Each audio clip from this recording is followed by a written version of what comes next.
My sister's birthday, how I was treated like the help until I finally reclaimed my freedom.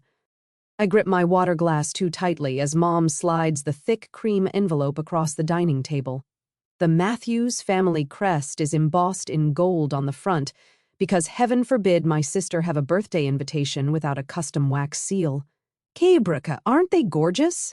Mom beams, watching Bianca distribute the envelopes around the table. The calligrapher said it was the most elegant design she'd worked on all season. Dad clears his throat, his chest puffing with pride. I secured the grand ballroom at the country club. I had to call in a favor with Jim Harrison, but for my princess turning 30, nothing but the best.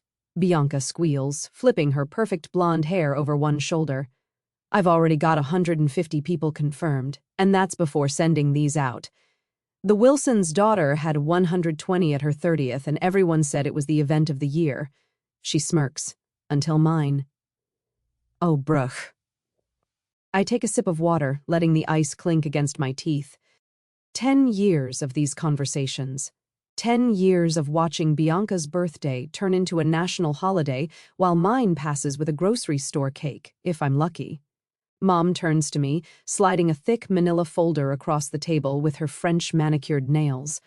A platinum credit card sits on top.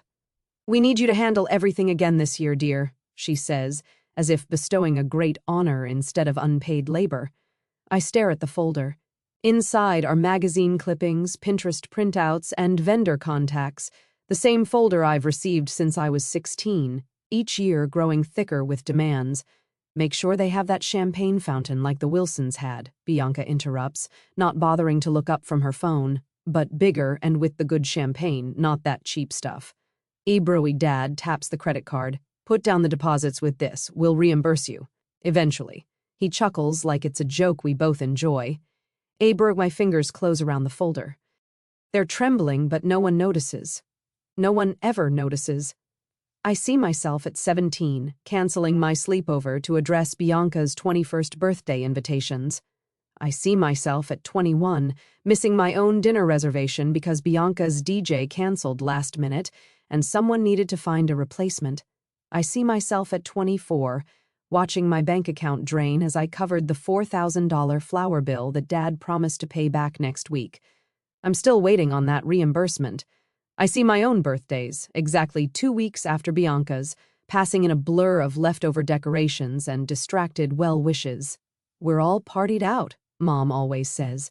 "Let's just do something small. Small means forgotten. Small means an afterthought text message at 9 p.m. Small means nothing at all. Kendall, did you hear me?" Mom waves her hand in front of my face. "I said we need the deposits placed by Friday." Free, yes, I say automatically. "I heard you." Later that day, in my apartment, I spread the contents of the folder across my kitchen counter. The theme is glitz and glamour because old Hollywood was too basic, according to Bianca's latest text. The budget started at $4,000 and has somehow ballooned to $6,000. My laptop sits open to my bank account, $3,207.42, my entire savings, built dollar by dollar from my administrative assistant's salary. I've never celebrated a birthday properly, not once in 26 years. My phone buzzes. "Rachel, did they rope you into party planning again?" My fingers hover over the keyboard. Something shifts inside me, like tectonic plates that have been grinding against each other for years, finally breaking free. Not this time. I have a different plan. I close Bianca's folder and open my laptop to a new tab, Florida Beach Rentals. Another tab, Flight Prices to Destin. Another, Swimming with Dolphins Experience. My phone rings again. Bianca's face flashes on the screen, the professional headshot she made everyone use as her contact photo. I silence it and turn the phone face down. I create a new folder on my desktop labeled My Birthday. Inside, I save screenshots of beachfront houses with wide decks and ocean views, places where I could watch the sunrise with a mimosa in hand, where no one would ask me to make a single phone call or place a single deposit. My phone lights up again, and again, and again. I ignore it as I click Book Now on a blue bungalow with floor-to-ceiling windows and 5-star reviews. 2 weeks in paradise, spanning my 26th birthday. For the first time in years, I smile at the thought of a birthday, my birthday, and I feel something unfamiliar bloom in my chest. It's not guilt, it's not fear, it's freedom. The next day at the office, my phone buzzes for the 12th time this morning. I know it's either Mom or Bianca without looking. The constant vibration against my desk has become so distracting that Janet from accounting has started giving me sympathetic glances over her cubicle wall. "Kendall, your phone's having a seizure again," my boss Mark comments as he passes my desk. He pauses, noticing my tight expression. "Family stuff again?" Hebrew-free, I nod, flipping the phone over to see 15 new text messages. Mom wants to increase the head count to 175. Bianca has changed her mind on the theme from glitz and glamour to diamond elegance, whatever that means. Sorry, I'll put it on silent. I slide the phone into my drawer, but Mark's hand on my shoulder stops me. "Take 10 minutes if you need to sort it out. Your quarterly reports are always early anyway." The moment he walks away, my phone lights up with Mom's face. I step into the break room and answer. "Kendall, darling, I've been texting you all morning," Mom says without preamble. "I need you to call the caterer immediately. We're adding 25 more guests, and Bianca wants those little lobster puffs she had at the Johnsons' anniversary. Mom, we've already signed contracts. Adding 25 people will cost. Abrookie money isn't the issue, dear. This is Bianca's special day." A brewery, the kitchen door swings open and Janet enters, then quickly backs out when she sees my face. I lower my voice. The budget was already at $6,000. "Who's covering the extra costs?" "Well, you can put it on that card we gave you. Your father will settle everything after." "Abru like last time?" The words slip out before I can stop them. "Abra Kendall Elizabeth Matthews, I don't appreciate that tone." "Oh, I almost forgot to tell you, I'll be stopping by your office around lunch. I have some fabric swatches for the table linens." Before I can protest, she hangs up. I grip the edge of the counter, breathing slowly through my nose. I check my bank account on my phone after I booked the birthday vacation. The amount won't increase until payday next week. After the lunch break and meeting with my mother as she came by the office, I return to my desk, a wave of heat flushing up my neck. I slip away to the restroom, locking myself in a stall as my hands shake. That night, at home, I pull out old family photo albums from my closet, page after page of Bianca's elaborate celebrations, her sweet 16 with a rented ballroom, her 21st with a hired band, her 25th with a weekend getaway for her and 20 friends. I flip through my childhood journal, the entries revealing a painful pattern. Abroka, April 18th, 2015. My 16th birthday today. Mom said we'd celebrate next weekend but forgot. April 18th, 2016. No one remembered again. Dad gave me $20 when I mentioned it at dinner. April 18th, 2017. Rachel brought cupcakes to school. At least someone remembered. I slam the journal shut and reach for my phone, texting Rachel. "Remember that Florida trip we talked about? I've booked it for my birthday, for real this time. I've had enough." Her response comes immediately. "Finally, it's about time you did something for yourself. I'm in." Bro, for the first time in days, I smile. 2 hours and half a bottle of wine later, Rachel sits cross-legged on my living room floor, laptop balanced on her knees. "So you're really going to do this?" She gestures at my screen where the Blue Beach bungalow reservation confirmation glows. "Just disappear for your birthday and let Bianca's party crash and burn?" I nod, pulling up fake vendor contracts I've been creating all evening. I've already sent emails to my parents, confirming everything's on track. They trust me completely to handle it all. God, they have no idea who they're dealing with. Tibruhu. Rachel lifts her wine glass in a toast. "To the real birthday girl." The next morning at work, Michael from accounting leans against my cubicle. "Got a minute?" I follow him to the break room, where he pulls out his phone. "So, I heard about your Florida plan from Rachel. I have these airline miles that are about to expire. How about a first-class upgrade for the birthday girl?" Unexpected tears prick my eyes. "Michael, you don't have to. Oh, please, it's either you or my mother, and she'd just complain about the champagne selection." He shows me the confirmation on his screen. Already done. Abra. That night at home, my phone buzzes with a text from Aunt Susan. "Heard you're finally doing something for your birthday. Whatever you're planning, I support you 100%. Let me know if you need anything. A broof. An hour later, Rachel, Michael, and Lisa send me their tickets. We're all going together. The contrast between these genuine connections and my family's exploitation feels like stepping from shadow into sunlight. Friday evening, at my parents' house, I spread the fake vendor contracts across the dining table. Catering, decorations, entertainment, all with convincing letterheads and deposit confirmations. "We trust you completely, dear," Mom says, not bothering to look at a single page. She slides an envelope across the table. "Here's the deposit money. $2,800 should cover everything, right?" Dad nods absent-mindedly, eyes on his phone. Bianca's upset about the color scheme again. She wants silver instead of gold now. "I'll handle it," I say automatically, the phrase I've uttered thousands of times before, but this time, the words taste different on my tongue. Ebrew on Monday, 3 days later, I deposit the check into my account. The teller smiles. Saving up for something special?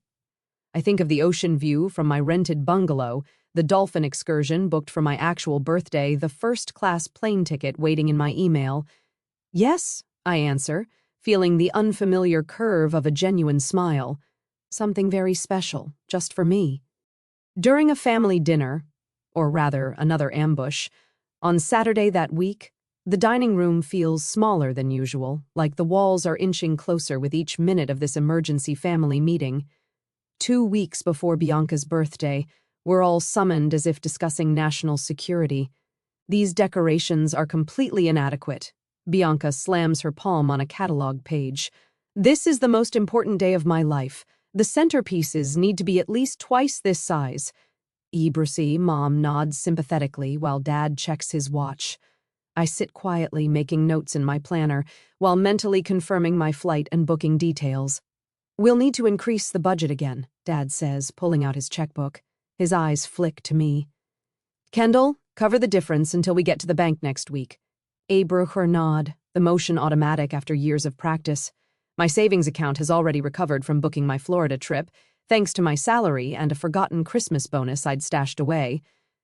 "Oh," Dad says, pausing mid-signature like he's just remembered something trivial. "Isn't your birthday sometime next month, too?" Before I can answer, Mom pats my hand. "We can do pizza at our house for you after Bianca's celebration dies down. Nothing fancy, but still nice." Ebrew. The old Kendall would have smiled gratefully. This Kendall just writes pizza in all caps in her planner and underlines it 3 times. "Thanks, Mom, that sounds perfect." The next morning, although it's Sunday, I email my boss requesting personal days, my first vacation in 2 years. "Family emergency," I write, which isn't entirely untrue. My emergency need to escape my family qualifies. On Wednesday, before the birthday party, I pack at night when I'm sure no one will drop by unannounced. Each item feels like a small rebellion: my brightest sundress, the swimsuit I bought 3 summers ago but never wore, sunglasses too bold for practical Kendall. When Bianca texts, demanding I find gold-dipped orchids for the tables, I wait 40 minutes before responding. When Mom calls about changing the menu again, I let it go to voicemail until my lunch break. Small rebellions, but they make me stand taller. The final payment for the dolphin swimming excursion hits my credit card on Thursday, scheduled perfectly for my actual birthday. I trace my finger over the confirmation email, something warm spreading through my chest. Mine, for me. Finally. That night, my phone rings at 9:47 p.m. Dad's voice booms through the speaker before I can even say hello. "Emergency family meeting. Now, Bianca's having a crisis." I arrive to find Bianca pacing the living room, mascara streaking down her cheeks. 15 more people RSVP'd. Yes, today. 15. Where will they sit? What will they eat? The seating chart is ruined. Mom rushes to her side with tissues while Dad turns to me, expectation heavy in his gaze. "This is what you do best, dear," Mom says. "Fix it." Ebrew 3 faces stare at me. Bianca's desperate, Mom's pleading, Dad's demanding. The old Kendall would have already grabbed her laptop, started calling vendors, and solved the problem. I take a deep breath and meet their eyes one by one. "Ebrew, everything is under control. Trust me." The words hang in the room. To them, I'm promising to handle Bianca's crisis. To me, I'm confirming my escape is perfectly planned. Dad's shoulders relax. I knew we could count on you. Ibra, if only they knew. At dawn the following day, the alarm buzzes at 3:30 a.m., but I'm not sleeping. Rachel's text comes exactly 5 minutes later, outside, engine off, no lights. I wheel my suitcase silently down the hallway, locking my apartment door behind me. Rachel hugs me before taking my bag. Operation Birthday Girl is officially underway, she whispers, her grin visible even in the dark. The drive to the airport feels like crossing a border into a new country, one where I matter. Rachel hands me a travel mug of coffee and a birthday card signed by everyone in on the plan. At check-in, the attendant smiles. "You've been upgraded to first class, Miss Matthews." I turn to Rachel and squeeze her hand. She smiles and nods back. Aunt Susan's text arrives as I wait to board, package delivered to rental house. "Happy early birthday, sweetheart. So proud of you. Hey, bro." The group chat with my friends buzzes with excitement, weather forecast perfect, dinner reservations confirmed, cake ordered, your favorite. When my row is called, I stand tall, boarding pass firm in my hand. As the plane doors close, I switch my phone to airplane mode, the notification count of missed calls from my family disappearing. Relief washes over me like cool water. Later that day, I step into sunshine so bright it makes me squint, with Rachel by my side. The rental car takes us along coastal roads until we pull up to a pale blue house with wide windows facing the ocean. My friends, Rachel, Michael, and my college roommate Lisa, are on the porch, holding a banner that reads, "Happy Birthday, Kendall." The sight of it, my name in bright letters, makes my throat tight.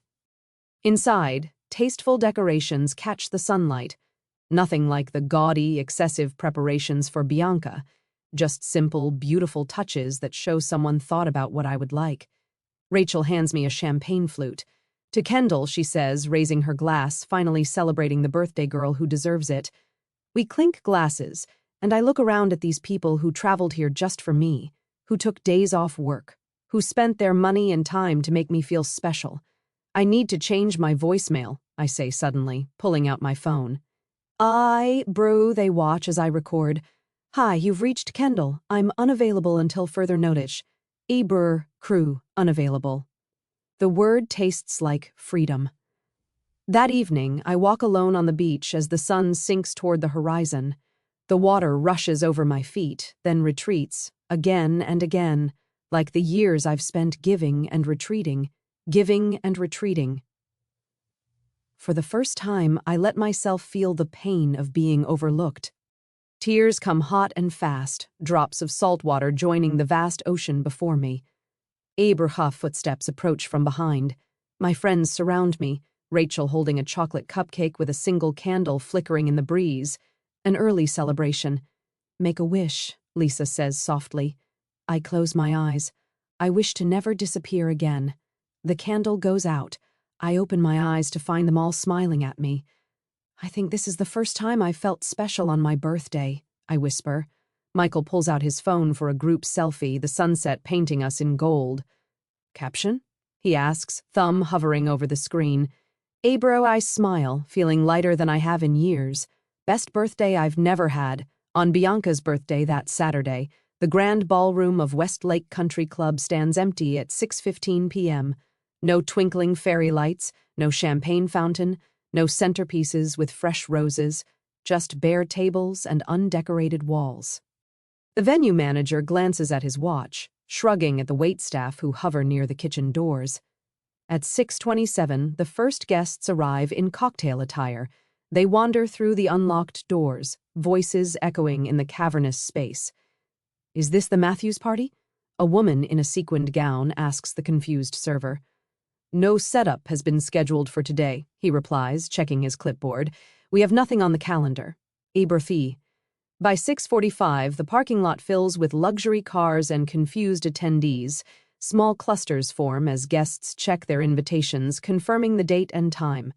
At exactly 7 o'clock, Bianca makes her entrance through the double doors. Her custom-made gold gown catches the fluorescent overhead lights as her expression transforms from regal anticipation to horror. "Where is everything?" Her voice rises sharply. "Where are the decorations? The bar? The DJ?" She spins toward our parents, who stand frozen just inside the doorway. Mom fumbles for her phone, frantically dialing the venue manager's number.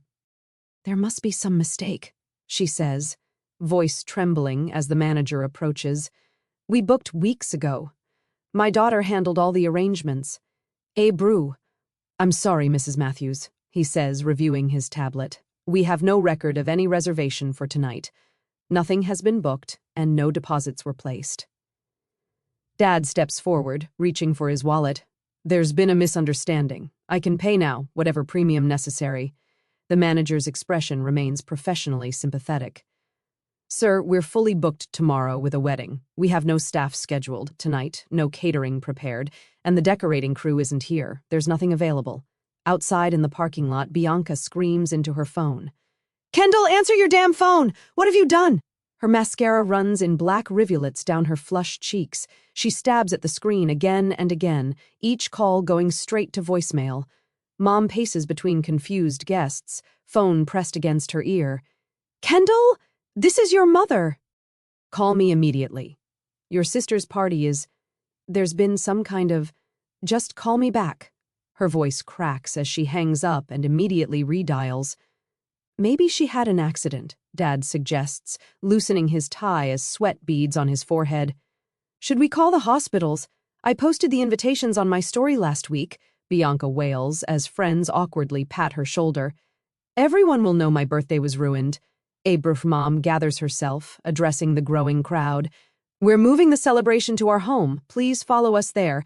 But guests are already drifting toward their cars, making excuses about babysitters and early morning commitments. By 8:30, Bianca sits on our parents' couch, scrolling through her phone, sobbing afresh.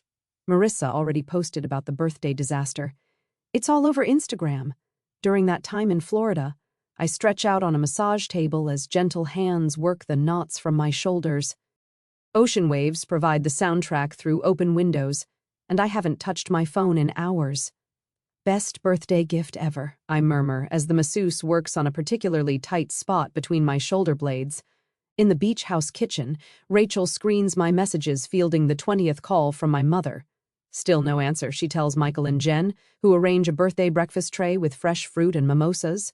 "Should we show her any of these?" Michael asks, holding up my phone as it buzzes again. For Rachel shakes her head. "Not yet. This vacation is for her only." Ebrook. Days later, when my actual birthday comes, I pose with my mimosa against the brilliant orange sky at sunrise, salt spray in my hair, and genuine joy on my face. Rachel captures the moment perfectly. "Ebra caption?" she asks, showing me the photo. "Ebra kra," I think for a moment. 26 years later, finally celebrating me. Hashtag my birthday, my way. Ebra array within an hour. Notifications flood my account. Co-workers, high school friends, and distant relatives leave comments, "You go, girl." About time. "Wait, isn't this when your sister's big party was supposed to be? Looking happier than I've ever seen you." Aunt Susan's comment appears prominently. "So proud of you for finally putting yourself first, sweetheart. Happy birthday." Later that day, after we swim with dolphins, I switch to Bianca's profile to find a stream of sympathetic messages beneath her tearful selfie, captioned, "Worst birthday ever." Her responses reveal the truth. My selfish sister abandoned her responsibilities and deliberately sabotaged everything after we trusted her. Ibre. By evening, I check my phone again. The notification banner shows 60 missed calls, 120 text messages, and countless social media alerts. My friends watch nervously as I scroll through the first few vicious texts from my family. "Ibra ready for birthday cake?" Jen asks, sliding a small chocolate cake toward me with a single glowing candle. Michael snaps the photo, me smiling behind the flickering light, ocean sunset in the background. "Caption for this one?" Rachel asks. We're... I look at the image, at the genuine happiness in my eyes. Just worth the wait. As I post it, a message notification pops up from Kelly, a girl I haven't spoken to since high school. "I always wondered why your family treated you differently." "Good for you, Kendall." I turn off my phone and slide it into a drawer. "Let's go swimming," I suggest, rising from the table. The weight of decades lifts from my shoulders as we race toward the moonlit waves. Whatever storm awaits me back home can wait. Tonight belongs to me.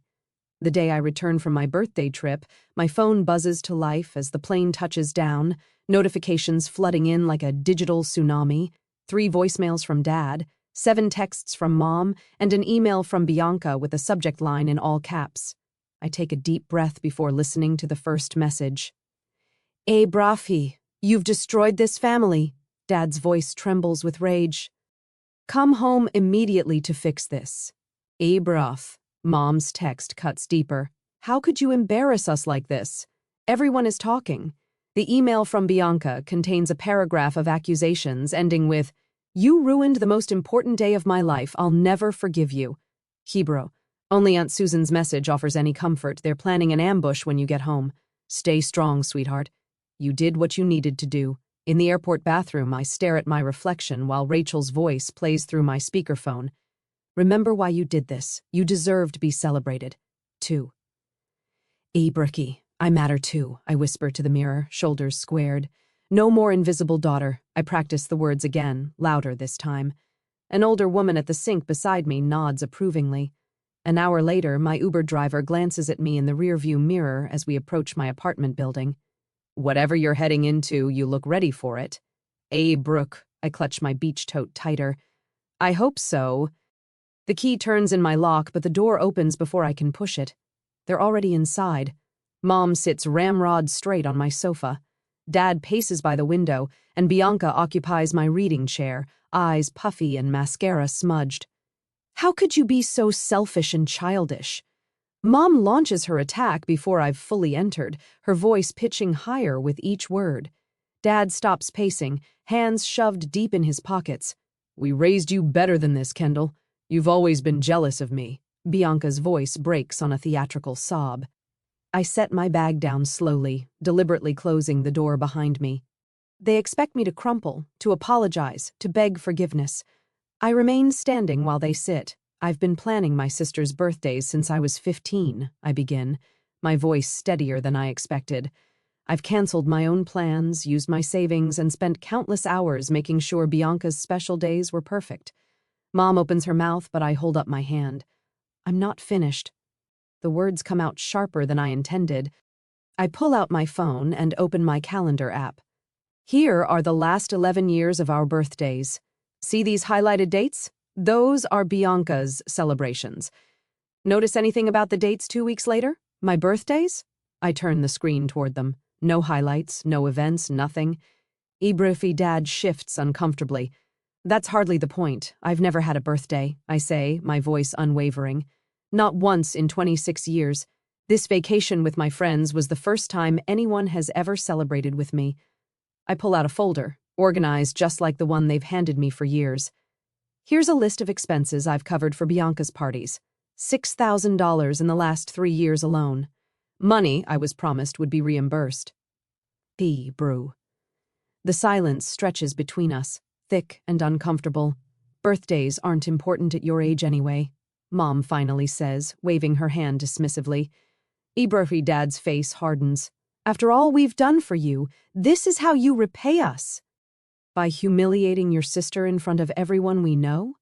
Fool, Bree, you've always been the boring one. Bianca sniffs. Who would even come to your party? Their words hang in the air, revealing the truth I've always suspected but never wanted to believe. I feel something inside me snap clean, like a rubber band stretched beyond its limit. I spent my birthday with people who actually celebrate me, I say quietly, people who see me as more than just Bianca's backup plan. Ibrahim Mom blinks rapidly, surprised by my calm defiance. Dad's mouth opens and closes without sound. Brookshe? I need my apartment key back. I hold out my hand to Mom, who fumbles in her purse, suddenly unsure. From now on, my birthday will be acknowledged just like Bianca's. I keep my voice even as the key drops into my palm. Either we rebuild this relationship with mutual respect, or we don't have one at all. Bursary, you can't be serious, Dad sputters. I am completely serious. I move toward the door and open it wide. I think you should leave now. Bruch. They rise slowly, disbelief etched across their faces. Mom pauses in the doorway. We should discuss this when you're thinking more clearly. Brf. I've never thought more clearly in my life. I meet her gaze without flinching. One by one, they file out. Bianca throws a final glare over her shoulder. I close the door firmly behind them and slide the deadbolt into place.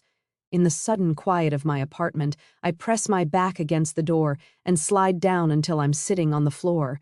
My hands tremble as the adrenaline ebbs. But for the first time in years, the trembling doesn't feel like weakness. It feels like freedom. A year later, during my birthday party, the doorbell chimes as I adjust the string of twinkling lights draped across my living room. My apartment, once a utilitarian space, now bursts with colors, vibrant yellows and coral accents that would have terrified the old Kendall. I smooth my hand over my new haircut, one I finally had the courage to try, shorter, with caramel highlights framing my face. "Birthday girl?" Rachel swoops in with a homemade cake, followed by Michael and 3 other friends.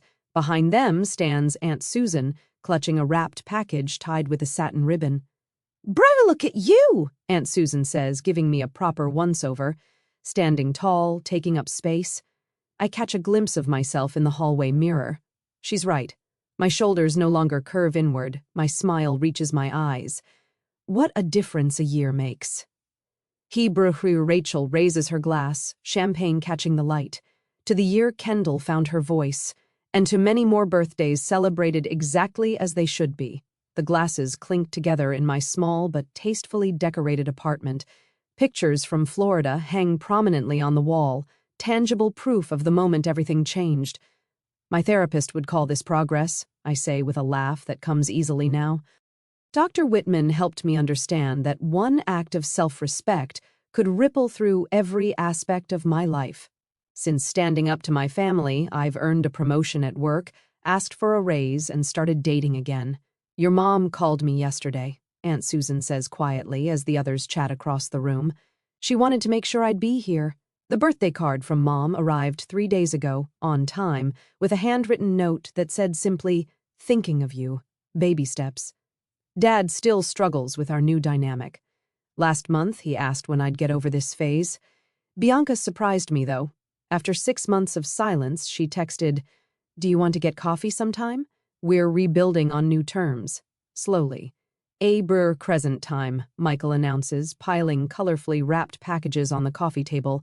I unwrap each thoughtful gift, books I've mentioned wanting to read, a delicate bracelet, concert tickets.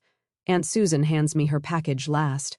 Inside lies a silver frame holding a faded photograph of 4-year-old me blowing out candles on a small cake. "I took this before your parents decided Bianca's celebrations should take precedence," she explains. A note tucked behind the photo reads, "There was always someone who saw you. Never forget your worth." My throat tightens. I blink rapidly as I place the frame next to my Florida photos. "What do you want for your next birthday?" Rachel asks, refilling my glass. Cress, this," I answer. Presence over presence. Yesterday at work, I noticed Jessica, the new hire, apologizing constantly during meetings. I invited her to lunch and shared my story. "You're allowed to have opinions," I told her. "You're allowed to take up space. In my nightstand drawer lies my journal entry from last week, the year I stopped disappearing." Later, after candles and cake and laughter, I stand alone on my small balcony. The Florida photos hang visibly through the window. On my refrigerator calendar, 2 birthdays are marked with equal prominence, mine and Bianca's. Burker. My phone rings. It's Mom, probably calling about the family dinner next weekend. "Kendall, can you help with the decorations for your father's retirement party?" "You're so good with those details." I take a deep breath. "No, I can't help with that. I have my own plans that day. Sometimes the greatest gift you can give yourself is the permission to matter."